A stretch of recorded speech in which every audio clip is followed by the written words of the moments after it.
Kaya importante po, wag nating kakalimutan ang araw na ito bilang tagumpay ng taong bayan laban sa isang diktador na magnanakaw at lumabag sa karapatang pantao. Hindi po tayo po pwedeng masubject to community standard ha. Dahil lang sinabi kong magnanakaw ang Marcos Sr., yan po ay desisyon ng Korte Suprema ng Pilipinas at ng Korte ng Switzerland. Nung binalik nila yung bilyong-bilyong pera na nahanap nila doon sa Switzerland na deposito ng mga Marcoses. No? Hindi rin po pwedeng magsabi sila na kasinungalingan ang sinasabi natin na pumana-nurture at nag-enforce disappearances ang mga Marcos dahil meron pong desisyon ang hukuman sa Hawaii kung saan nag-award nga sila ng 2 bilyong mga dolyares para sa mga biktima ng martial law. So sinuka po ng taong bayan ang Marcos Sr. dahil siya ay magnanakaw, mamanorture at nag-enforce disappearances. At syempre, alam naman natin ang kasaysayan. Yung Marcos Sr. noong panahon na yon, hindi na siya po pwedeng tumayo muli para sa re-eleksyon. Anong ginawa niya? Kunwari, meron daw banta sa seguridad ng bayan at ito ay yung pag-ambush kay Juan Ponce Enrile dyan sa Wakwak Subdivision at ginawa niyang dahilan para magdeklara ng martial law. At siyempre, matapos madeklara ang martial law, pinasarado ang Kongreso at siya na mismo ang naging Kongreso. One-man Congress ang nangyari sa kanya at one-man executive. Kaya nga, sinasabi natin na diktador siya.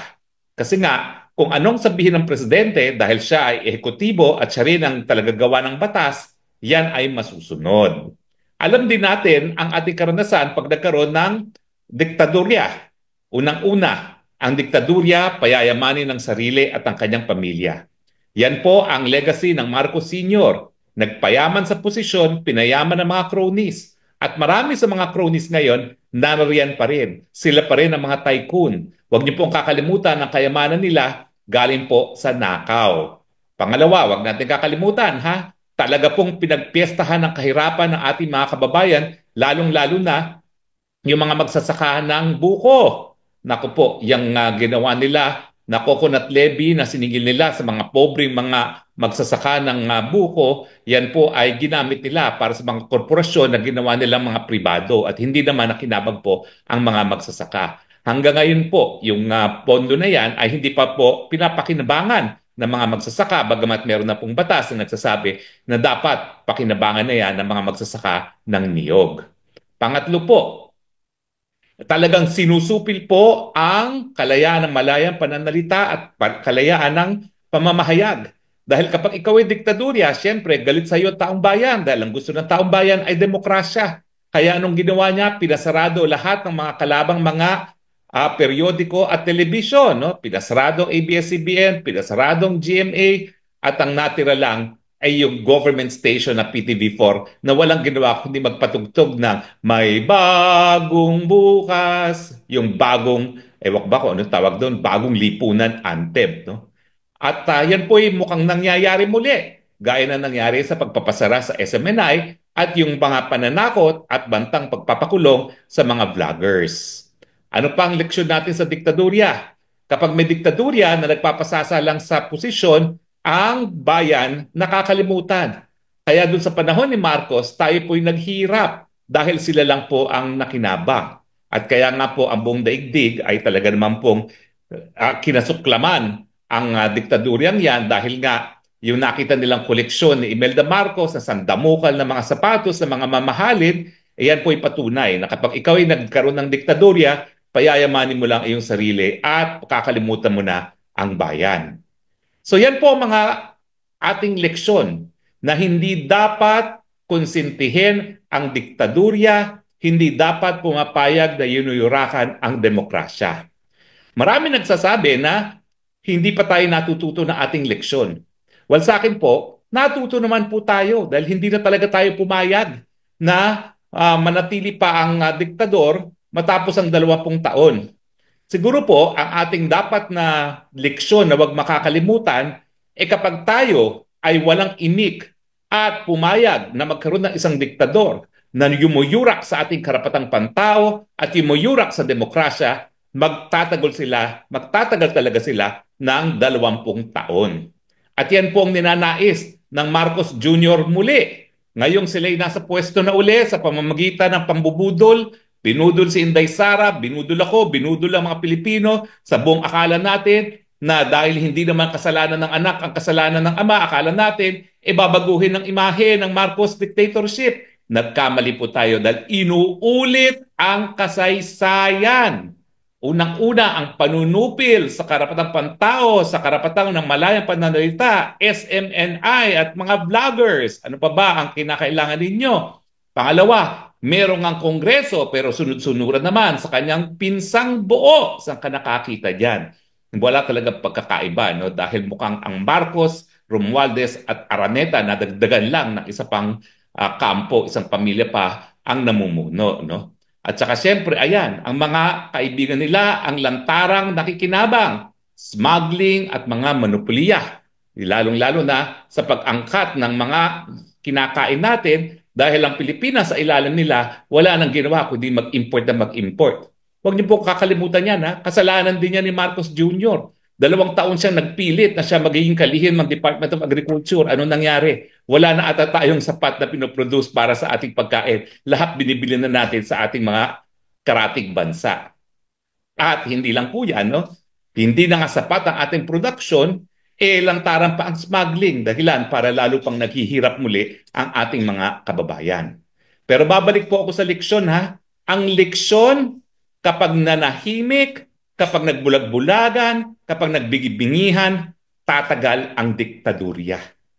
Papayag ba kayo na ang ating talambuhay na naman ng Pilipino na sinusupil ang karapatang pantao, na pinakamatindi ang pagkagutom sa ating kasaysayan sa mahigit na 20 taon, na tayo ngayon ay pinagtatawanan dahil tayo ang pinaka-unsafe na syudad para sa mga turista, na ang ating ekonomiya ay walang pinupuntahan, samantalang dati-rati sinasabi isa tayo sa pinaka-promising na ekonomiya.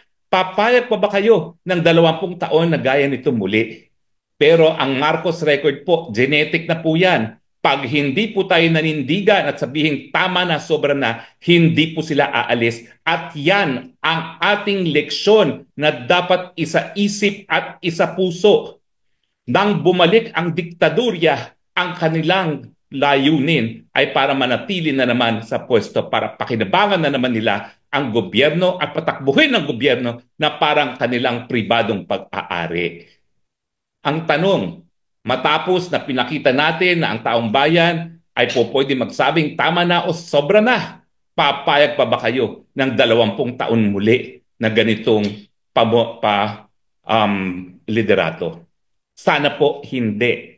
Dahil kapag kayo pumayag na naman na 20 taon na naman ng ganito, na wala namang ginagawa para magkaroon ng solusyon ng mga problema ng ating lipunan, mataas ang presyo ng bilihin, na kakulangan sa trabaho at mababang sweldo, talagang sarili na lang natin ang dapat sisihin natin sa ating mga hinaharap na kahirapan. Dahil tayo bilang mamamayan, bilang soberenyang taong bayan, ay kinukonsinte ang mga natutulog sa pansitan na mga namumuno at hindi lang natutulog sa pansitan, inaabuso pa ang karapatang pantao, binabaliwala ang kapakanan ng mamamayang Pilipino. Ang leksyon ng EDSA, ang leksyon ng February 25, huwag kayong nagbubulag-bulagan, huwag kayong nagbibingi-bingihan, manindigan kapag ang gobyerno ay hindi na gumagalaw para itaguyod ang interes ng nakakarami. Pag ang interes na sinusulong ay pangsariling interes, wag na po tayong pumayag at wag na tayong mag-antay na naman ng 20 taon. Dahil pag tayo nag-antay pa po ng 20 taon, talagang maiiwan na tayo ng kasaysayan. Ngayon po, dati-rati ang Pilipinas, numero 1 sa Asia. Ngayon po, sa Southeast Asia alone, halos lahat ng bansa ay naunahan na tayo. Mabuti na lang, merong bansang Cambodia, Laos at Myanmar at yan ay nasa likuran pa natin. Pero soon, ang Cambodia po, mukhang mauunahan na tayo. Dahil pagdating lang sa turismo, naunahan na tayo ng Cambodia. Mantakin niyo po yon sa Southeast Asia. Tayo kulilat na. Ang kasama natin ay Laos, Myanmar at East Timor. Papayag pa ba kayo dyan? Papayag ba kayo na bagamat tayo unang-una, mahigit 100 million people at ang sinasabi nila talaga naman ang tanging yaman ng bansa ay unang-una ang kanyang populasyon. doon sa katunayan na binasbasan tayo ng Panginoon ng tanging yaman at saka siyempre yung ating strategic na lokasyon. Papayag ba tayo na kulelat na tayo sa ating rehiyon? Talaga pong hindi magbabago yan kapag ang presidente hindi alam ang gagawin bilang presidente. Kapag ang presidente hinahayaan ang asawa at ang kamag-anak na nagpapatakbo ng gobyerno. Talaga pong maiiwan na tayo kapag ang presidente ay wala sa tamang pag-iisip at hindi nga po pwedeng pag-isipan ang solusyon sa problema ng bayan. So wag po natin kakalimutan ang mensahe ng EDSA. Huwag nang antayin na humaba pa ang walang kwentang liderato. Dapat manindigan, dapat maghusga, dapat sipain sa posisyon ang hindi karapat-dapat na nakaupo.